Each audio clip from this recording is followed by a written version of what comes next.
ജീവിതത്തില് 100 വയസ്സെന്ന് കണക്കാക്കിയാൽ അല്പം സ്വല്പം അങ്ങോട്ടും ഇങ്ങോട്ടും ഒക്കെ വന്നെന്ന് വരാം. പക്ഷെ 100 വയസ്സെന്ന് ഏകദേശം കണക്കാക്കാം. അങ്ങനെ കണക്കാക്കിയാൽ 5 ജന്തുക്കളുടെ ജീവിതത്തോട് ആ ജീവിതം ഉപമിക്കാവുന്നതാണ്. 5 ജന്തുക്കളുടെ ജീവിതത്തിൽ ആദ്യത്തെ 20 വർഷം എന്ന് പറയുന്നത് പൂച്ചയുടെ കാലഘട്ടമാണ്. എല്ലാവർക്കും ഇഷ്ടമാണ്, എവിടെയും കയറത്തില്ല, എല്ലാവരും കെട്ടിപ്പിടിക്കും, ഉമ്മ വെക്കും, കൂട്ടത്തിൽ കിടക്കും. അങ്ങനെയുള്ള ഒരു കാലഘട്ടമാണ് ആദ്യത്തെ 20 വർഷം എന്ന് പറയുന്നത്.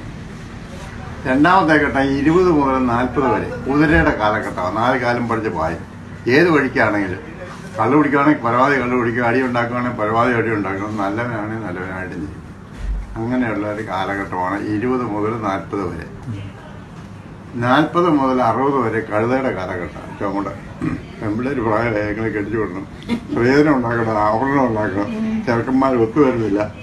ആമ്പിള്ളേരെ കെട്ടിച്ചു വന്നോളും കെട്ടി വന്ന് പെണ്ണു അമ്മായിമ്മയായിട്ട് പൊരുത്തമില്ലാതെ വരണം.